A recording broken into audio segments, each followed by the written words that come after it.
sir. Welcome to our first kapihan for 2025. And of course, this forum is brought to us by PROS, headed by Glenda Olid. And our buena mano guest for this year is no other than ang napakasipag na Chairman ng Committee on Ways and Means and Committee on Basic Education. Let us all welcome Senator Win Gatchalian. Hi, sir. Happy New Year. Happy New Year, Sally. Happy New Year sa ating mga friends dito sa Senate Media. Pagpasensyaan nyo na yung aking boses, medyo nagkatanong-kaso ako over the weekend pero kala ko gagaling na ako pero parang today medyo lalong lumala. Sir, parang ngayon ang mga ubot sipon pang long term. Oo nga, mahaba. After nito, daan ako sa Senate Clinic to get antibiotics siguro. Anyway, sir, kahapon ho, nag-attend kayo dun sa consultative meeting regarding the right-sizing bill. Do you support this bill or do you have some concerns on this? For now, malaki ang aking concern because merong administration bill as pronounced yesterday by the Senate President, pero wala namang cost-benefit analysis, walang impact study. Yesterday, sinabi rin ng representative ng DBM na ongoing pa yung kanilang cost-benefit analysis at impact study. So parang suntok sa buwan to eh. No? At very clear, no? Binasa ko kahapon sa proposed laws na very clear magde-delegate ng powers ang Kongreso sa Presidente para mag right size or gawing optimal ang government bureaucracy.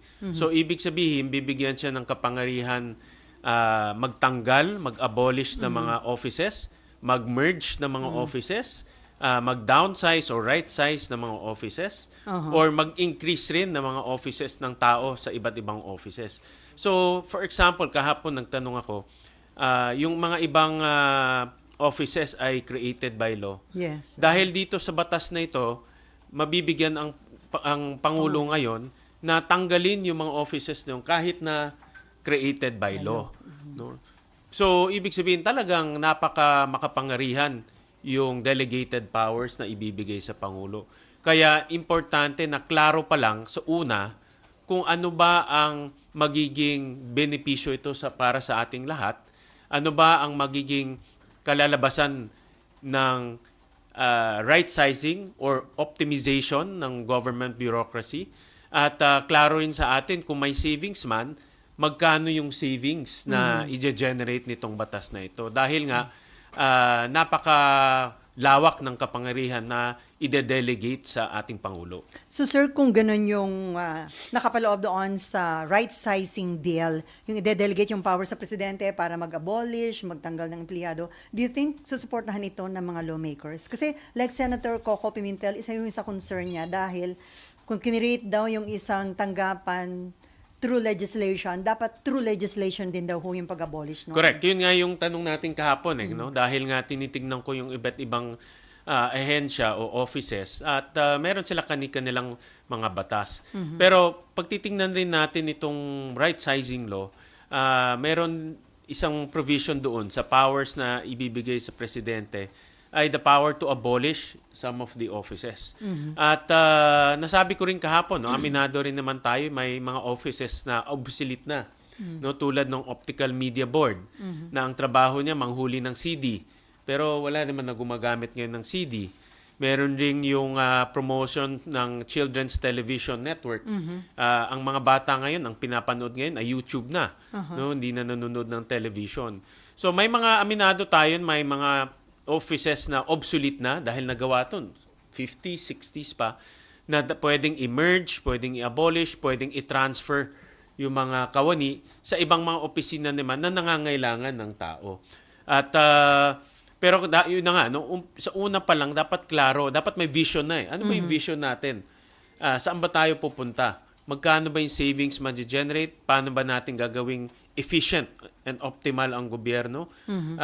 Bago natin bigyan ng kapangyarihan ang executive branch. So sir, according to DBM, makatitipid ng gobyerno about 8.7 billion pesos pero para sa inyo, under right sizing. Pero sa tingin niyo napakaliit nung Para sa akin, napakaliit dahil kung titignan natin yung buong kabuuan ng budget ng gobyerno is 6.3 trillion. No? So yung sabi nga nung una parang 3 to 4 billion at throughout the discussion lumaki to 8 billion.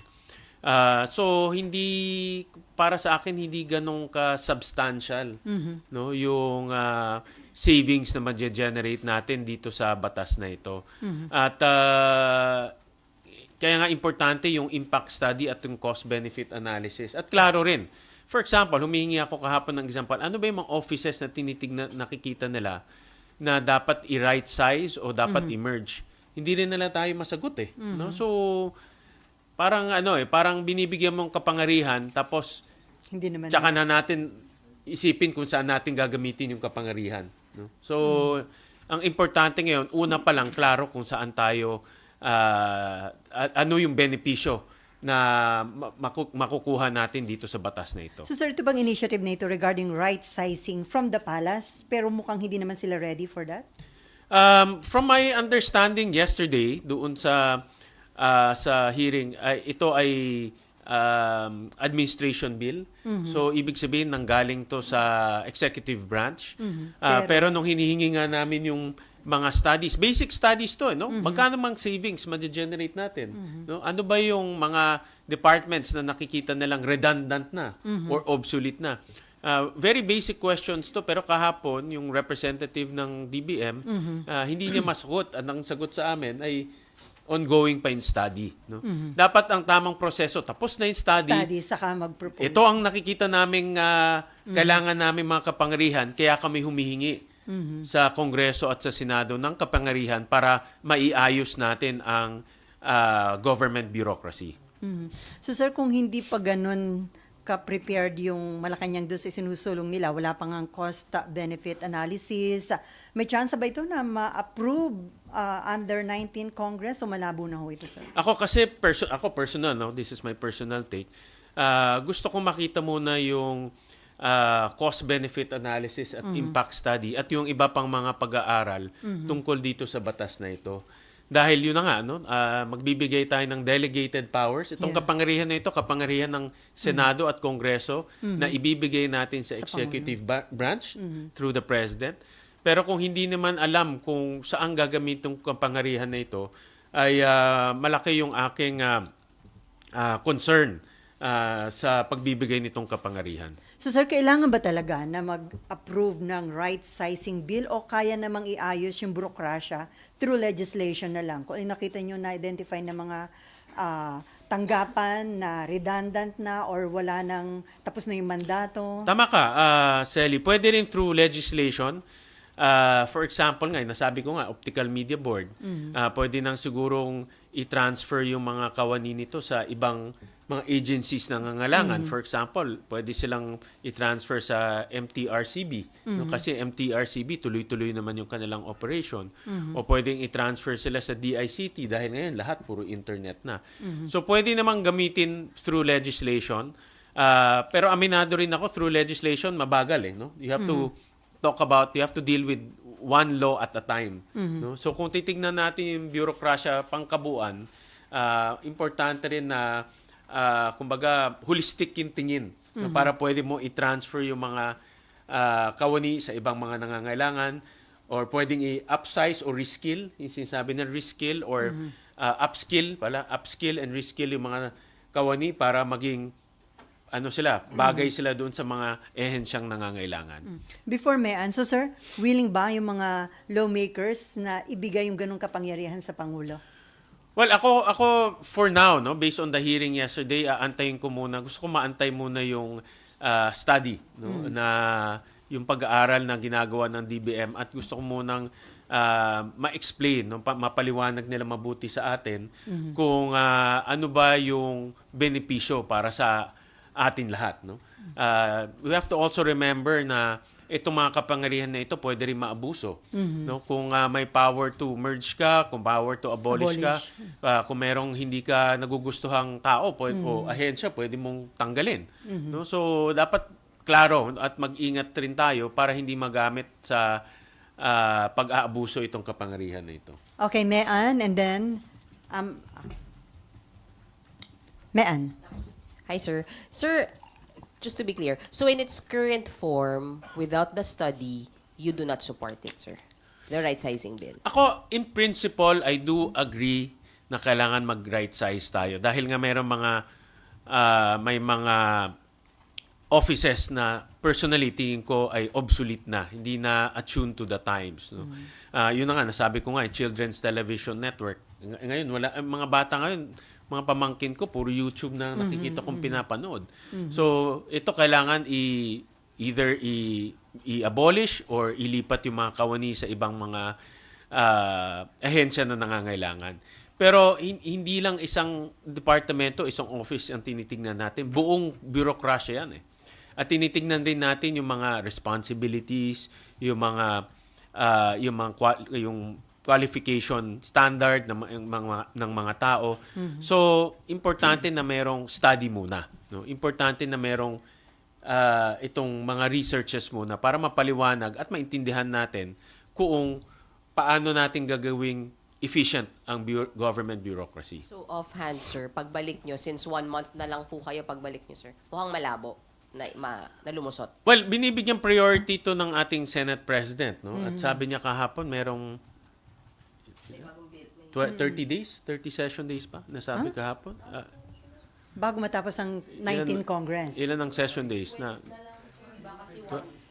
nasa notes ko. Anyways, kung prioritize ito at isa-certify as urgent, baka kaya. Pero depende rin yan doon sa study. Ang magiging debate dito yung study eh. Yung batas very straightforward naman nung binasa ko kahapon eh. Ang importante dito yung benepisyo at yung kabutihan nitong batas na ito eh. So doon magkakaroon ng debate, no? Doon magkakaroon ng malaking pagtatanong. Sir, sana lang. Kung gagawin siyang urgent, is it really urgent as a bill na maipasa siya bago kayo mag-break? Kailangan ba talaga siyang madaliin, sir? Well, isa sa mga, ako kasi naniniwala ako na kailangan rin tayo magtipid. No? Hindi lang taas ng revenue through new tax measures. May nag-uusapan kasi ngayon, new tax measures eh. Pero useless lang yung new tax measures kung yung pera napupunta sa walang kabutihan o sa walang saysay. So, importante rin na tinitignan natin yung government bureaucracy at kung mayroong mga redundant at hindi na functioning, tanggalin yun para makatipid tayo. Dahil ang pagtitipid parang new revenue, new source of revenue rin yan eh. So, yung new source of revenue, pwede manggaling yan sa pagtitipid. So, in short, ako, nakikita ko yung kabutihan nitong batas. No? I see the benefit. I see the wisdom in this law. Pero mag-iingat tayo dahil we're delegating powers. Yeah. At importante na klaro sa atin ano yung benepisyo bago natin dinedelegate itong powers na ito. Before Beck, so sir, may commitment ba yung executive kailan isasubmit yung cost-benefit analysis? Ang kahapon na doon sa hearing sinasabi na hopefully bago Mag-resume ang session? mag-resume ang session, so within this week. Okay, Beck. Kaya ang bola nasa kamay ngayon ng TBM. No? Since sila yung nagpo-push nito, dapat handa silang i-defend rin ito. Happy New Year, sir. Happy New Year. Sir, isang concern kahapon dun sa meeting, sabi ng Courage na group, kapag nag-right size, nagda-downsize, ang usual na apektuhan yung low-ranking na employees. Is there any way Tama yun. para hindi naman sila yung parang pinaka-apektado? Yeah, or tama kawawa? yun. That's why very careful rin kami. Kaya ako personally, very careful rin ako dito. Dahil tama yun. Normally sa mga ganito, right sizing, downsizing, optimization, ang tinatamaan dyan, mga rank and file employees. Dito sa batas, merong powers and provision na mag-upskill at reskill ng mga rank and file employees para pag sila ay ililipat, mabibigyan sila ng tamang kaalaman at kasanayan doon sa mga bagong offices na pupuntahan nila. So, kaya nga kahapon na pag ano rin namin usapan namin ni Senate President na dapat may boses itong mga rank and file employees dito sa right sizing bill. So, nag-agree kami ni Senate President na bibigyan sila ng 1 seat doon sa committee, doon sa right sizing committee, at bibigyan rin sila ng boses throughout the process of right sizing para nako-consult sila at alam rin nila kung ano yung kabutihan. Kadalasan kasi ng mga resistance to change ay hindi nila naintindihan kung ano yung kabutihan. Kaya nga ako may resistance ngayon dahil hindi ko naintindihan yung kabutihan. Same with rank and file employees. No? So importante na sa una pa lang naintindihan na nila yung benepisyo sa kanila at sa benepisyo of course sa bansa. So sir, yung right sizing committee will be composed of, yun, Yeah, 5 members yun. Isasama na ngayon, gagawin ng 6 members, isasama na ngayon yung members of the rank and file Dati association. wala silang Dati seat. wala sila eh. Wala sila. In fact, throughout the bill, wala sila talaga. No, so ngayon, maganda hearing yesterday. In fact, throughout the process, magkakaroon na sila ng boses. So sir, magiging procedure niya kung may submit na yung hinahanap niyo yung cost-benefit analysis, sa plenary na ba o magko-committee hearing pa ho dito? Depende yan sa quality nung isasubmit nila. No? But I would prefer na magkaroon ulit ng isang consultative meeting katulad yesterday para talagang mabuno natin doon yung detalye nitong cost-benefit analysis. Amor? Meron ka pa ba? Si Beck pa. And then Amor and then Hannah. Sir, follow up. Yung bang mga high-ranking officials like generals, for example, are they spared or are they automatically spared? Or pwede rin silang, parang sabihin natin medyo ano rin sila, dapat maging cautious din sila sa position nila? Ang exempted ay teaching and teaching-related personnel and also uniform personnel. Nakita ko kahapon, exempted rin ang DOTR, ang DNR, which I will file as an amendment na dapat kasama rin sila dito sa right sizing. No?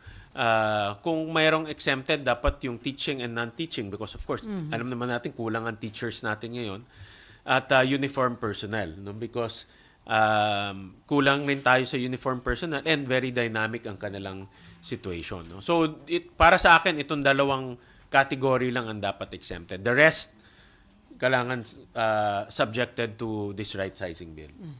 Okay. Last na po, sorry, singit lang. Sir, ang ACT teachers na group nag-renew ng call for 50,000 monthly salary for teachers this 2025. Ano lang pong reaction nyo? Is that possible na mabigay? Well, right now, nasa 27,000 level tayo ngayon, entry level. Of course, aspirational yan, no, na ma-increase natin to 50,000. But as we all know, pag nag-increase tayo with one sector, dapat the other sector i-increase rin natin. For example, nurse. Kahapon narinig rin natin yung mga nurses natin ay dumadaing, no, at humihingi rin ng increase in salary. So, in other words, dapat tignan rin natin yung buong sistema sa pagtataas ng sweldo. But I support that personally. No, it's just a matter kung saan natin kukunin yung pondo. Budget. Yeah. Okay, Amor and then Hannah.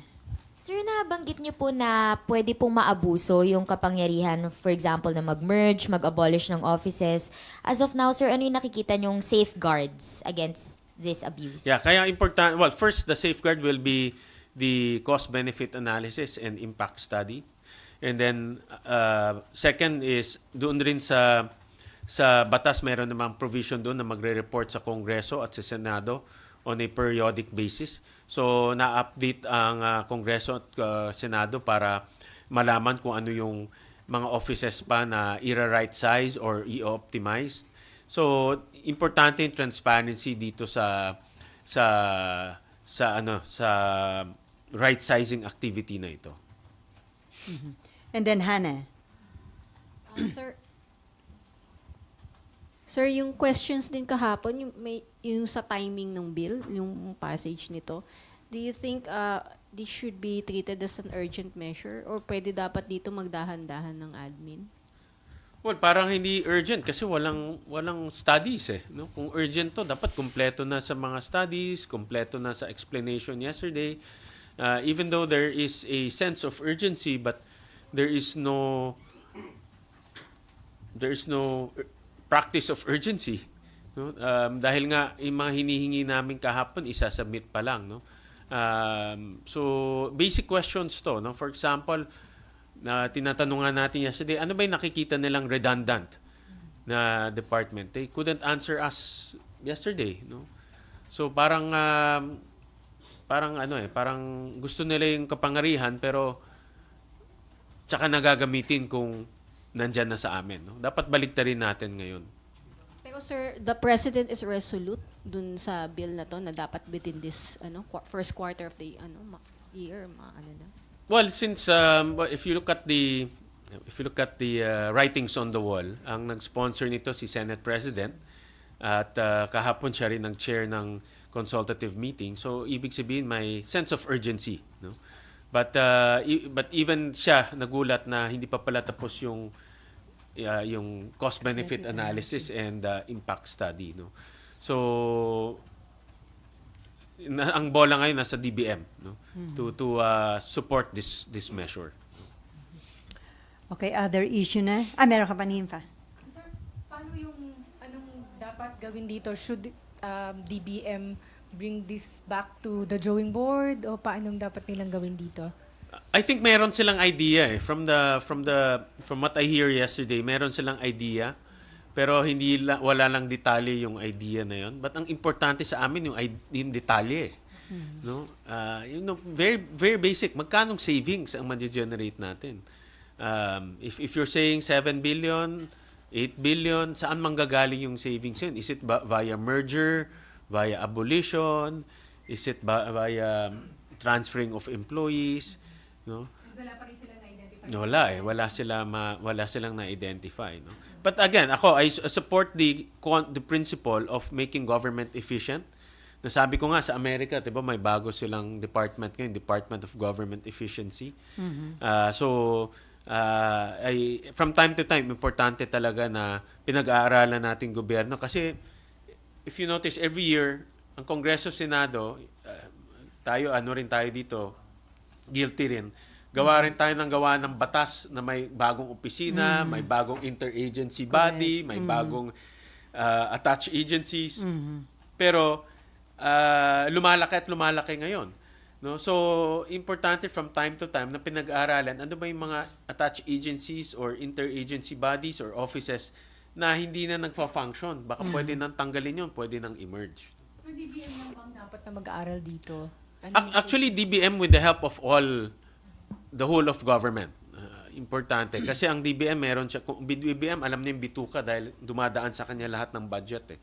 No, but it will be whole of government because the other government agencies will know what offices are vital, what offices are redundant, what offices should be abolished or merged, and what offices should be increased in terms of personnel. Because aminado tayo, may mga offices na kailangan suportahan ng mas marami pang tao. For example, DepEd, no? Kulang tayo sa teachers, kulang tayo sa admin staff. DepEd is one agency na kailangan pa ng mas maraming suporta. Okay. Other issues, sir. CPBBM has ordered a review of the priority projects that were defunded by Congress under 2025 General Appropriations Act. Marami po bang mga priority projects ang tinanggalan ng pondo ng Kongreso under 2025 budget, sir? Actually, hindi ko pa rinireview ko pa ngayon kung ano yung mga priority projects na yun. But I would focus on the foreign assisted projects kasi ito yung mga projects na umutang tayo, kailangan natin ng counterpart, maglagay ng counterpart para tumakbo yung project. So, ibig sabihin, pag hindi tayo maglalagay ng counterpart, hindi tatakbo yung mga proyekto na ito. At these are infrastructure projects, mga malalaking proyekto ito. No? So, rinireview ko rin yung mga priority projects but I would focus more on the foreign assisted projects na ongoing na ngayon. Na-mention kasi, sir, yung sa DOTR, binawasan daw ng 92 billion kumpara dun sa NEP. So, ibig sabihin, may mga maapektuhang project under DOTR, sir? Importante yan. Marami dyan sa DOTR, foreign assisted projects, for example, yung mga railways natin, yung mga bus rapid transit, yung subway natin, some of the airports, ODA assisted rin yan. So, importante na yung counterpart existing yun. Dahil kung walang kahit umutang tayo, pag hindi tayo maglalagay ng counterpart, hindi tatakbo yung project. Ganyan ang design ng ODA, yung Official Development Assistance Loans. No? So, importante na meron tayong counterpart. So yun ang bahagi na tinitignan ko ngayon kung kompleto ba yung counterpart budget natin dito sa mga ODAs. Sir, si former Senator Ping Lacson, hindi siya kumbinsido na yung PMA at PNP Academy under ng education sector para masabi nga na mas mataas daw yung budget ng education sector under 2025 budget. Would you like to comment on that? sir? Meron akong Although Malacanang, di ba, sabi niya illogical daw na hindi um, isama. just to be accurate about it. Kasi sir, di ba, during the interview over the weekend, sinabi niyo kasama yun. Oo. Yeah. Kasama siya, no? In my opinion, kasama siya. Because ang PMA confers Bachelor of Science in Military Education and Training. Ang PNPA confers Bachelor of Science in Public Safety. No? So itong dalawang institution na ito confers Bachelor of Science. And only tertiary education institutions can confer Bachelor of Science. So under sila ng CHED, sir? Hindi sila under that CHED because meron silang special charters. No? Ang PMA under ng DND, ang PNPA recently lang was transferred to PNP. No? In the same token, meron pa palang Philippine Public Safety Academy under DILG. No? Ang at ang Philippine Public Safety College confers Bachelor of Science in Fire Protection Administration and Bachelor of Science in Penal and Corrections Administration. Ito yung mga gusto magbombero at gusto magtrabaho sa BJMP. Doon naman sila nag-aaral. So, any institution that confers Bachelor of Science is called Tertiary Education Institution, TEIs. No? And ang TEIs, hindi lahat under CHED. No? Depende yan sa charter nila. No? So, kung ikaw ay tawag ay TEIs, Tertiary Education Institutions, you're part of the education sector. Regardless of your regulator. No? Kasi ang CHED lang is the regulator. So, hindi naman lineregulate ng CHED lahat ng TEIs. Pero hindi, actually, lineregulate niya halos lahat except for ito nga, PMA, PNPA, tsaka yung PPSA. So sir, ngayon lang ba naklaro yung ganyan na part ng tertiary education institution, itong PMA, PNPA, kasi parang kay Senator Ping, siya daw yung nag-handle ng budget before ng Defense Department. Ano, talagang yung PMA at PNPA, under talaga siya ng DND at saka ng PNP. Yes, under siya talaga. No? Under siya talaga. Ever since, under siya talaga ng DND at ng ang PMA under ng DND, ang PNPA was Under not under PNPA, DILG? na-transfer lang yan lately. recently lang. Very recently yan. It was under the National Safety College no, before. Tapos na-transfer siya sa PNP. So, ang punto ko dito, since itong mga institution na ito nagbibigay ng Bachelor of Science, it's called Tertiary Education Institution. And if you are a tertiary education institution, you're part of the education sector. No? You're part of the education sector. So if you're part of the education sector, then you form part of that. Ang usapan kasi is the budgetary allocation for education should be the highest, diba? So what forms part of education or the education sector? So ito yung mga iba't ibang institution na kasama sa education sector. So under education sector nga Yeah. sila. Hindi siya under CHED, it's called under education Yeah, sector. No? Education sector.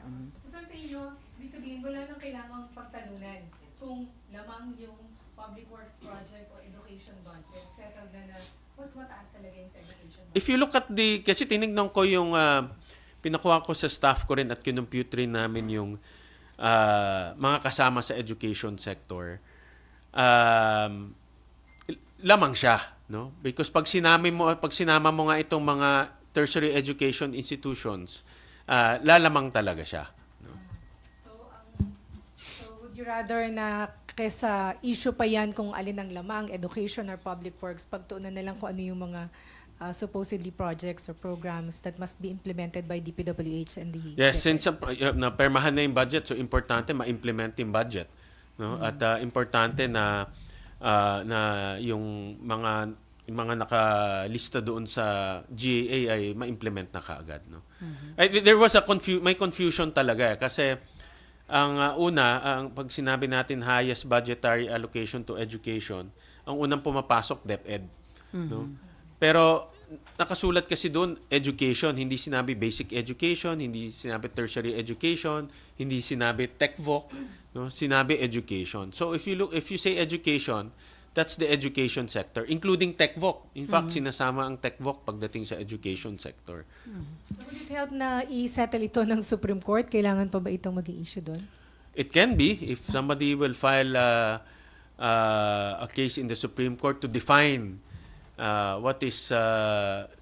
what compromises the education sector, then pwede rin, no, para lang maging klaro. But layman's interpretation, institution ako, nagbibigay ako ng Bachelor Science. I'm like any other college or university, no? Katulad ng Philippine Normal University, tulad ng Philippine Aeronautics University. So it's the same, just like any other university. Okay. Oh. Okay. Sir, yung sa SSS, sa pagpasok ng New Year, nag-impose na about 15% yata na increase sa contributions ng mga members. Pero according to COA's report, meron silang hindi nakokolekta na 89.1 billion in workers' contribution from delinquent employers. Should the SSS collect them first bago mag-impose ng increase? Yeah, yan yung ano yan yung para sa akin that is the debate or that is the sticking point. Dahil gusto mo magtaas ng contribution para makakolekte ka ng 51 billion pesos para magamit mo sa iba't ibang programa. Pero ang utang sa'yo ay 93 billion pesos. No? So in other words, kung makakolekta mo yung utang mo, hindi mo na kailangan magtaas Yes. ng contributions. So para sa akin, this is a management problem. Dahil in any organization, importante kolektahin mo yung utang mo. Kung kailangan ka magdemanda ka. Kung kailangan mong dalhin siya sa korte, dalhin mo siya sa korte para lang mabayaran ka. Dahil kung hindi ka mababayaran, hindi mo naman pwede ipasa ito sa pagtataas ng contribution. Kung problema mo ay management mo, hindi mo pwede ito ipasa sa pagtataas ng contribution. Yung pag hindi mo pagkokolekta ng utang, problema ng management yan eh. Baka mabagal yung management. Baka hindi kumikilos si management. Pero management problem yan. Now, pinapasa mo ngayon sa tao, itong management problem mo. Yun ang para sa akin ay that is the concern, no, that I have because ang first order of business is kolektahin mo yung 93 billion. No? Dahil pag kinolekta mo yung 93 billion, hindi mo na kailangan magtaas ng premiums. So sir, do you support yung mga calls na i-suspend muna ito? Yung Well, increase? Ako, I haven't really studied the financial statements, no, dahil kailangan ng time to study that. But for now, ang nakikita ko dyan is they have to fix their management. No? And the first order of business there is to collect that 93 billion. And at nakita ko marami pang hindi nakokolekta, so makolekta lahat yun. But having said that, baka lang may urgency doon sa mga ibang programa na tatamaan because I also read na part of that 1% increase is to fund the informal sector. Yung kasi meron tayong binibigay na SSS sa informal, 'di ba? Hindi naman sila nagbabayad ng full premium, no? So may ganun na, kumbaga may ganun na angulo na dapat tignan, no? So I have to study it carefully, but on top lang ngayon ang masasabi ko lang is there's a management problem and they need to fix management by collecting the collectibles instead of increasing the premiums. Kasi parang unfair daw naman, sir, na parang pahihirapan mo yung mga compliant na members na papatawan mo ng increase and yet ang dami palang kailangan pang Yeah, tama collectibles rin. mula sa non-compliant at delinquent. Tama members. rin yun dahil yung pinaparusa, dahil nga dito sa mga hindi nagbabayad, pinaparusahan mo ngayon, yung nagbabayad. compliant, Diba? oo. Dapat parusahan mo, hindi nagbabayad eh. Hindi nagbabayad. Anyway, any related question? Other issue? Okay, Nimpa. Sir, dun sa NGCP na issue ulit sa Kamara yung ownership and allegedly yung management niya is run by Chinese. Sir, kayo, how do you look at the situation po sa NGCP? Actually, if you remember during the pandemic, I think year 2020, we were supposed to investigate the presence of foreigners in the management organization of NGCP. At because nung rini-review namin yung dokumento, at that time, 2020, medyo matagal na yun, nakita namin na may mga critical management rules ang itong mga Chinese or mga foreigners sa management position. At nakasulat kasi sa constitution natin, dapat ang management nasa kamay ng mga Pilipino, no? Lalo na sa ganitong public utility for obvious reason, no? For national security reasons. So I support that. Kung kailangan tingnan ulit kung compliant sila. Of course, sinasabi nila, ang argument nila nung mga unang panahon, may mga Chinese na nagtatrabaho sa kanilang corporation dahil nagse-set up lang sila. Pero nawala na rin yun. No? So, dapat tignan ulit kung talagang nawala na yun o compliance sila ngayon. No? So, yun ang isang anggulo na dapat rin tignan kung compliant sila dito sa constitutional requirement na dapat Pilipino lang ang nasa management position. Sir, papareosin po yung investigation ng Senate? Nag-file ako ng resolution if I'm not mistaken, about this issue and also continuous oversight over NGCP. NGCP kasi is a natural monopoly. It's one of its kind in our country. So, ang ibig sabihin, talagang kontrolado niya ang daloy ng kuryente sa ating bansa. At importante na tuloy-tuloy ang oversight over NGCP and its performance. No? Paano, sir, magpapatawag ulit ng kailangan patawag ulit ng Yeah, magre-request tayo sa Committee on Energy to look at this issue. So, isa na lang po dito. Kasi merong report, well, yung lumabas sa Kamara, may dalawang official daw ng NGCP na Chinese na nagre-report sa Chinese Communist Party. Alarming ba yon? Concerning ba yon? Hindi ko pa nakita yung report at we need to validate that kung totoo man. It's hard to comment kung wala pa yung talagang validated report. No? Pero isa yon sa pwede yung tingnan sa hearing. Well, as a principle, dapat ang management kontrolado ng mga Pilipino eh. Dahil nga critical infrastructure to eh. So hindi natin pwedeng iiwan yung management sa mga dayuhan. So importante na nasa kamay natin yung pagpapatakbo nitong national grid na ito. So pwede silang may-ari, 40% foreigner, allowed that, yan allowed, pero yung pagpapatakbo, dapat Pilipino yan. Sir, balikan ko lang kasi may patanong si Marlon Ramos tungkol doon sa education sector budget. Sabi niya, previously, PNPA and PMA were not included as part of the education cluster. Even the DBM acknowledged this. Why change this classification only now? Isn't it that an admission that the education sector, at least as defined traditionally, did not receive the highest budgetary allocation in the 2025 GAA in violation of the Constitution? And how about other state agencies such as National Defense College of the Philippines and the Philippine Judicial Academy offering postgraduate studies? Are they now part of the education sector also? Nakita ko doon sa, they call it traditional list. No? Itong list na ito, nagbabago yan eh. This list is nagbabago yan. The composition of that education sector list nagbabago. Ang hindi nila sinasama doon is Philippine Science High School. Because the Philippine Science High School is under DOST, not DepEd. No, yung Pisay. No, yung Pisay. Hindi nila sinasama yan dahil hindi siya kasama sa DepEd. No? Pero Pisay is high school. No? Even though it's not part of DepEd, it's operating just like any other high school. No? So ngayon sinama nila, nakita ko sa list. Kasama na. Kasama na sila.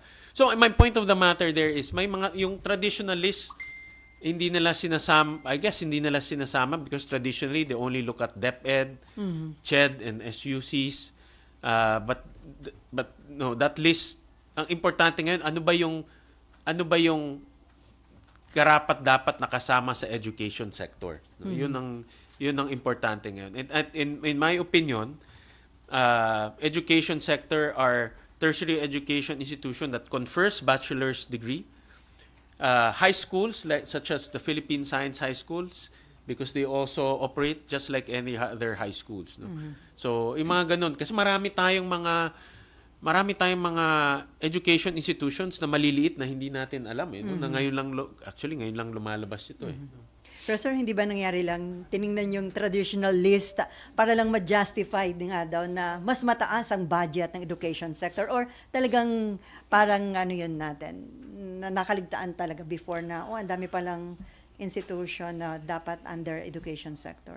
Well, it can be it's a possibility na revise nila yung listahan nila ngayon at ginawang mas comprehensive. No, it's a To possibility. justify, sir. I don't know kung ano yung ng DPM. Anyway, and sir, itong kailan ba to? Yung ating pambansang utang, napakalaki na, umabot na about 16.09 trillion as of November 2024. And then, ito namang inflation natin, 2.9% in December. Ano yung implication nito, sir? Ano yung epekto nito lalo na sa mga pangkaraniwang mamamayan? Ang in inflation, pag tinitignan natin, mukhang naging stable siya this year. One of the reasons yan ay at least yung pagbaba ng presyo ng bigas. Ang bigas isa sa pinaka-importanting component yan ng consumer price index natin. Pag titignan natin, bumaba nga siya. Pero meron tayong tinatawag inflation of the poor, no? Or yung inflation of the below 30% of our society. Yan mataas pa rin yan, no? Pumapalo yan ng around 4 to 5%. Kaya yung tinatawag natin headline inflation, ito yung nakikita natin lahat, no? Pero yung nararamdaman naman ng mga mahirap natin, yung tinatawag natin below 30% of our society, mas mataas yung kanilang nararamdaman. No? So, ang ibig para sa akin yan ang dapat tignan At dapat tuloy-tuloy pa rin yung ating aksyon sa pagbaba ng presyo ng bigas, presyo ng kuryente, itong dalawang pinakamalaking component at transportasyon. No, itong tatlong pinakamalaking component. When you say transportation naman, presyo ng petrolyo to. Of course, hindi natin makokontrol ang presyo ng petrolyo dahil imported yan. Ang presyo ng kuryente, makokontrol natin ng konti. Pero yung presyo ng bigas yan ang pwede nating mapababa pa.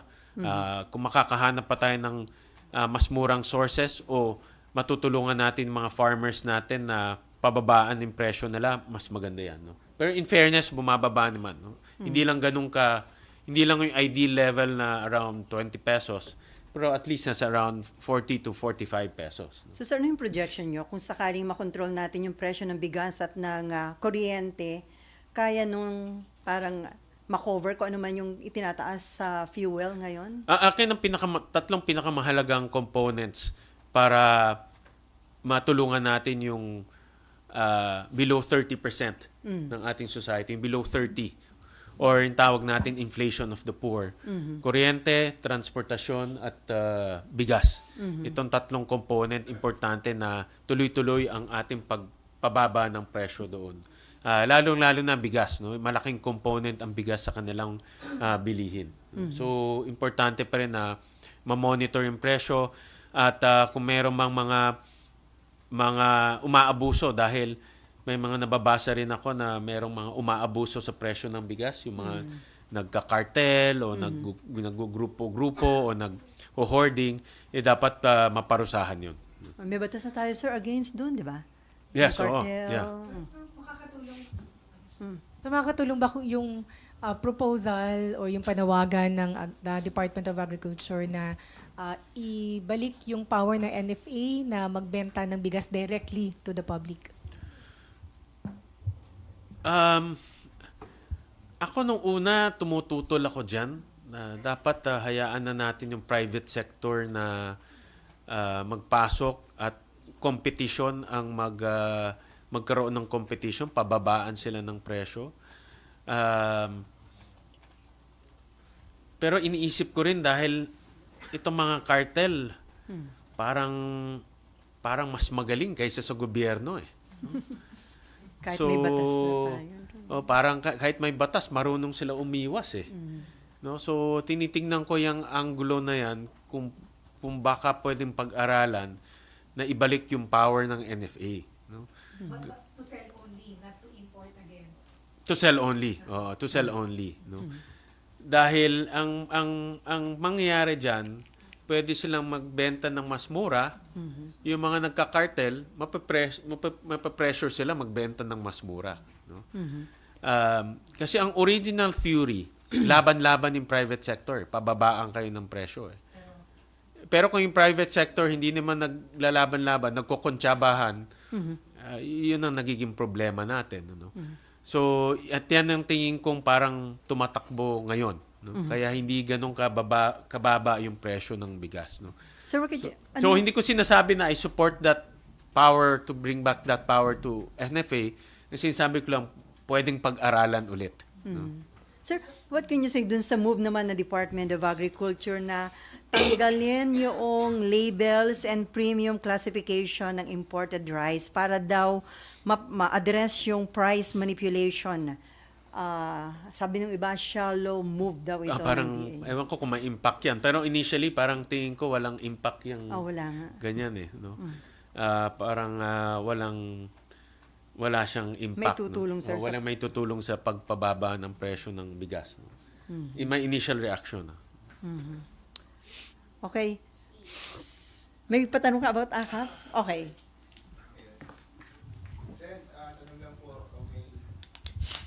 Kunin lang po sana namin ang reaction niya regarding po sa sinabi ni Baguio City Mayor Magalong na meron pong anomalya sa ayuda, particularly sa AIX, AKAP, maiptupad. May paimbisigan po ba kayo dito? Or? Sa alam ko, ang proseso ay anyone can refer. No? Pwede kayo mag-refer, pwede kami mag-refer, pero hindi porket magre-refer tayo, i-approve ngayon ng mga social worker ng DSWD. So may filtering system pa rin. So lahat pwede mag-refer. Regardless kung politiko ka o hindi ka politiko, pwede ka mag-refer. Ang importante na susundan yung guidelines. Ngayon, alam ko rin, hindi siya perfect. Mayroong mga cases sa probinsya na may mga politicians, whether barangay or local, na kumakaltas sa mga binibigay, o mayroong mga sindikato na nangyayari sa pagbibigay, yun dapat maimbestigahan yun. Iba na yun. No? Kasi kung may sindikatong pinag-uusapan at kinakaltasan yung taong bayan, kailangan habulin yung mga yun.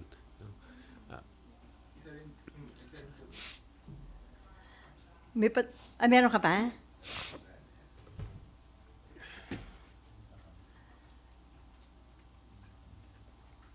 Okay, follow up kay Asher. Science siguro last na lang po. May sinabi din po sa si Mayor Magalong na based doon sa kanyang very reliable sources na totoo na meron every time sumasama sa sworn into speaker may 777 yung every congressman may 7 million AIX or AKAP, 7 million na MAIP and 7 million na tupad. It's about 21 million kung nakaapat ka na sword.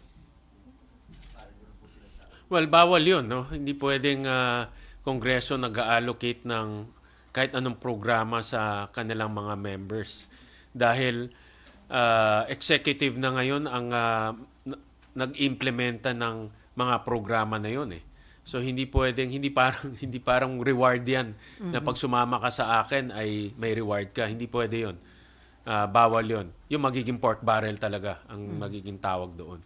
So I'm not sure kung ako wala akong personal experience sa ganyan but kung But ang punto ko, kung nangyayari yan pork barrel talaga. Dahil dapat ang Kongreso, Senado wala nang kinalaman sa allocations.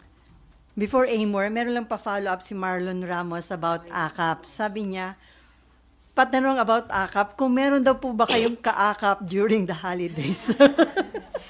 Sasagutin niya si Marlon. Secret. Nagkakasakit na nga ako eh. So wala kang ka-AKAP, sir, kaya nagkasakit. No comment. Nilamig si sir. Nilamig ka, sir, during holiday. Napainom si sir ng water.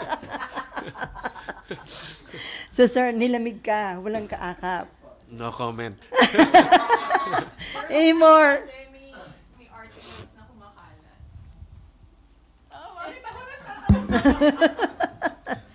Confirm daw ba yun, sir? Yung mga Hindi lumabas? naman, di ako nagko-comment sa personal sa Ayun. personal life ko. Pero masaya ka, sir. Masaya naman ako parate. Masaya naman ako as a person. Okay. Amor. Ah. May nagpa... Pawisan tuloy ako sa So, tanong ni Nimpa, may nagpalungkot ba, sir? No comment. No comment yan. Okay, Amor. Amor, single ka. Nakalimutan ko na po tuloy-tuloy. Hindi po.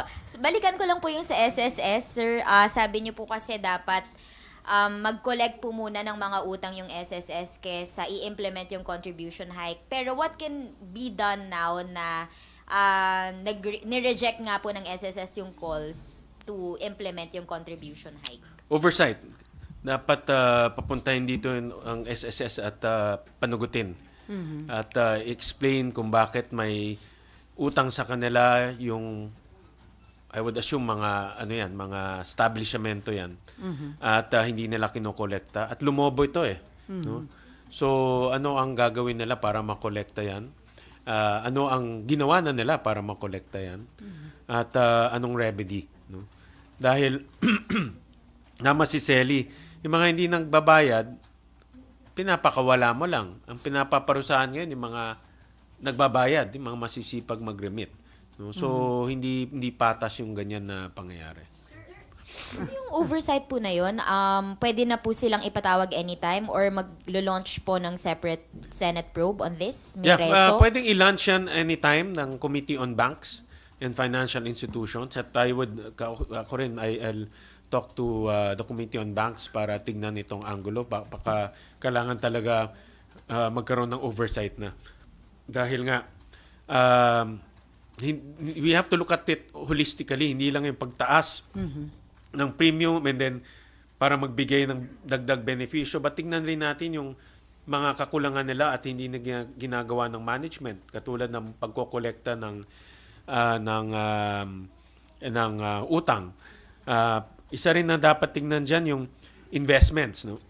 In theory kasi pag ang pension, pag nagbigay ka, yung investment na binigay mo o yung pera na binigay mo, ilalagay sa investment para yung investment ang kikita at siya rin ang magbabayad ng iba pang mga benepisyo. Kaya self-sustaining ang tawag dyan. No? So, titingnan rin natin baka yung mga investment nila low-yielding investment o hindi kumikita. No? So, may mga ganun na angulo rin na dapat tingnan. Transparency, sir. Dapat may transparency rin. Alam ko may board sila, pero yung board kasi hindi alam ng taong bayan kung ano nangyayari. So sir, magfa-file po kayo ng resolution for Pwede that? rin. Pwede rin ako mag-file ng resolution para matingnan to. So that po, or yung Motu Committee proprio. on Banks, Ah. banks na motu Yeah, proprio. motu proprio. Pwede. Thank you po. So, sir, kung may mismanagement, may dapat bang liability yung mga taga-SSS? Kung nagkaroon ng mismanagement or kaya naging inefficient sila, kaya nagkaroon ng malaking collectibles na hindi po nila. Yeah, I don't want to jump the gun, Selly, but definitely yung 93 billion na utang isang signales na yan na may management problem. At dapat makolekta yung 93 billion na yan. Okay, Mean. You will push na magkaroon ng Senate inquiry on the SSS issue? Pwede, Is that safe? yes. Yeah. Pwede. Yeah. Pwede, safe. Because this has, kasi lumalabas na ito ngayon, so I'll also file a resolution to that effect. If magkakaroon ng hearing, the Committee on Banks will lead it. Yes. Tama. Committee on Banks and Financial Institutions. And you will file a reso by next week. Yes. Yes. Okay, any other question? Kung magkakaroon ng investigation, ano yung particular na gusto niyo makita? Ako ang magfo-focus ako doon sa management side. Tingnan natin ngayon kung ang management ay efficient, nagpo-perform, at tingnan rin natin kung yung investment nila ay maganda ang ibinabalik sa membro. Theoretically nga, dapat yung investment ang nagbabayad sa mga benepisyo. Hindi ka na dapat magtaas.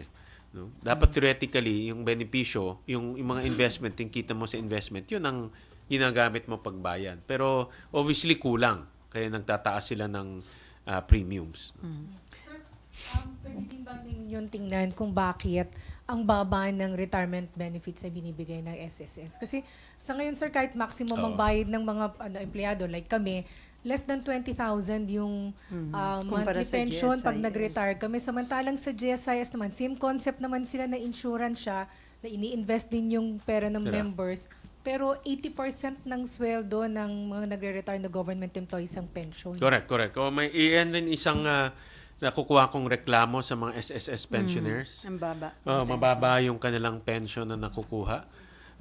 Titignan rin natin yan. Titignan ko rin yan. Madalas ko nakukuha yan. May association sa Valenzuela ng mga SSS pensioner. Madalas nilang magbigay sila ng position paper sa akin. Sir, may pahabol na tanong pa si Marlon. Will you still pursue the investigation on the possible accountability of banks and other financial institution in the money laundering activities Yes, of oo. Pogos? Yeah. Yung Pogo. Sa Pogo, oo. Magandang tanong yan. Yes. We will pursue that. In fact, we're working on a resolution, a separate resolution on that. Kasi nga, yan yung isang angulo na hindi nabigyan ng spotlight. Yeah, no? doon sa But the money laundering is equally as big of a crime that Pogo has perpetuated. No, so dapat tignan rin natin yan in detail. No? Katulad ng sinabi ko nga, paano nakapasok 7 billion nang hindi na-detect ng money laundering, AMLAC? At bakit hindi na bangko. dinideclare ng bangko? Tayo nga, di ba, pag nag-deposit ka ng more than 500,000, I-report. magre-report ka na kaagad eh. Ito ang dineposit, 7 billion pesos, pero hindi nare-report. No? So definitely mayroong pagkukulang doon. So, sir, wala pang reso na naipafile? Wala pa, but we're working on that. We're already drafting something. Okay, on that, importante, happy si Senator Oo, Lynn. importante. Happy New Year! Happy New Year, sir, and thank you so much. Thank you.